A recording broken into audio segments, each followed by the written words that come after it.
WWE 2K17. Here comes the disappointment. WWE 2K17 is the first WWE game I've played in this gaming generation. As a former wrestling fan, there were two things that mattered most to me in wrestling games: creative modes and story modes. Unfortunately here, both of these things are massively shallow. The greatest improvement here is the face sculpting. The greatest tool I've seen in a create your own character mode in a game period. It allows so much freedom and feels much more like you're molding clay rather than just your typical sliders. The rest, however, the tire options, the movesets, the create entrance modes, all these things have so little options. The movesets are so uninspired that every wrestler you create will feel pretty identical. The same with the entrances, as they went back to the PS2 era with you not being able to add custom music, leaving creation one of the most important things in a wrestling game ultimately feeling generic. Though I do appreciate being able to mix and match music available and time them to my character's entrance. The story mode offered here is my career mode, and it's the laziest feeling single player experience of any wrestling game in memory. Your character starts out in NXT with thankfully Albert being voice acted, and eventually meeting up with Paul Heyman as you climb the ladder to a championship, and he's voice acted as well. But I'm not joking when I say WWF SmackDown 2 from PlayStation 1 had more voice acted sections than this game does. As beyond the first 10 minutes of the game and that one time you meet Paul Heyman, you get to read dialogue while an NPC awkwardly moves their mouth. This is understandable for a created superstar, but as for interviewers and other superstars you start rivalries with, it's unacceptable. This is another case of procedural generation garbage. 2K didn't want to put in the effort of making cutscenes or hiring someone to write their own storyline, so they give a mode where you create someone and it's up to you to cut promos and make your own rivalries, and occasionally trigger a cutscene once every 5 hours. The promos here are a great idea, but the crowd feels so dead that it's hard to read the type of crowd in your current city. As you're told early on, each crowd is different and reacts to different things. It would be nice to get booed by them or cheered so you can dish out an awesome promo, but none of this happens, leaving you to have to guess your way through an always awkward 2-minute promo calling someone out or promoting yourself. I of course would call out people ranked higher than me, yet after defeating these characters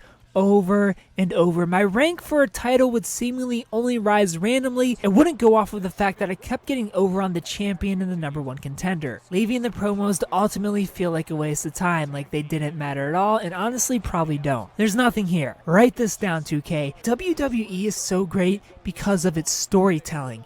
How can you leave the best part of this property out of your game? We want story, not 1,000 matches. I had to make stories up in my mind to keep me pushing forward through the calendar. A calendar that made me fight at least twice every single week, of course to cheaply prolong everything and felt like a drag. Even when the authority disapproved of me because I wouldn't follow their orders in a match. This should trigger me being put on fewer and fewer cards to maybe teach me a lesson. But that would take too much effort to make your systems actually mean anything, so never mind. By the way, you also can't use your career character in other modes, so you're inconvenienced in recreating them if you want to use them in exhibition mode. Gameplay wise though, everything feels great. Switching to your target is just a click from the analog stick away, and it's the most responsive feeling targeting system in a fighting game. Though it isn't perfect, as occasionally my character would still swing at the air, but it's a step in the right direction. Reversing feels great, the action however feels very slow. I found too often that I'd be attacking my opponent on the ground, where in past games the action felt much more fast-paced and standing. WWE 2K17 shines in targeting and hit detection in ways past games didn't, as well as the freedom in creation. But the overall shallowness of this game, lack of creation options, lack of variety in character style, and lack of story makes this title highly skippable. Other than an updated roster and added in-crowd and backstage fighting, this title offers nothing exciting for WWE fans. I give WWE 2K17 a 6.5 out of 10. If you play WWE 2K17, tell me what you thought about it down in the comment section below. If you haven't played it, tell me if you plan on picking it up. Thumbs up if you like the video, subscribe if you're new to the channel, and tune in Monday for First Impressions where you find out what game we're playing next. Thanks for watching. Here's your winner, I think. Look at this. He's just barely moving. I'm not sure he can get back to his feet.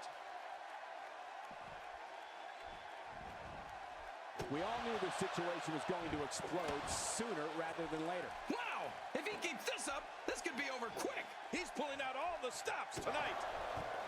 And I think it's obvious that he'll stop at nothing to win here tonight. Oh, did you see that? I have a funny feeling that this is going to turn into a whooping.